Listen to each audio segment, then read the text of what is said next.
ഞാൻ അങ്ങനെ ഫുട്ബോൾ കാണുന്ന ഒരാളല്ല. വല്ലപ്പോഴും ഒക്കെ ഒരു ഹൈലൈറ്റ്സ് കണ്ടാൽ തന്നെ കണ്ട്, അത്രേ ഉള്ളൂ.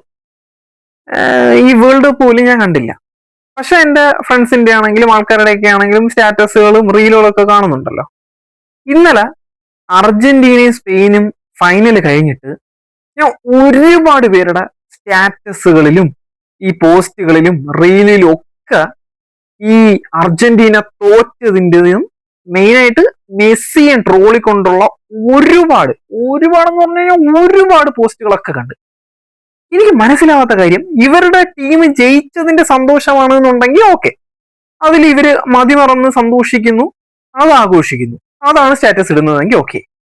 അല്ലാതെ ഒരു ടീം തോറ്റു, മെയിനായിട്ട് ഒരു മെസ്സി എന്ന് പറയുന്ന ഒരു വ്യക്തി തോറ്റു എന്നുള്ളതിന്റെ സന്തോഷം, ഇതിന്റെ യുക്തി എന്തെന്ന് എനിക്ക് മനസ്സിലാവുന്നില്ല.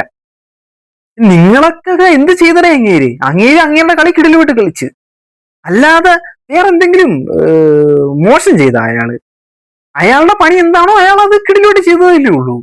ഇതിന് ഇത്രമാത്രം ഹേറ്റ് കൊടുക്കേണ്ട കാര്യം എന്താണ്? എനിക്കത് മനസ്സിലാവുന്നില്ല, എത്ര ആലോചിച്ചിട്ട് മനസ്സിലാവുന്നില്ല. ഒരു സ്പോർട്സ് അല്ലേ അത്, അതില് നിങ്ങളുടെ ടീം ജയിച്ചില്ല എന്നുണ്ടെങ്കിൽ അതിൽ വിഷമിക്കുന്നത് ഓക്കെ, അതല്ലാണ്ട് വേറൊരാള് നശിച്ചു കാണണമെന്ന് ചിന്തിക്കുന്നതിന്റെ യുക്തി എന്താണ്?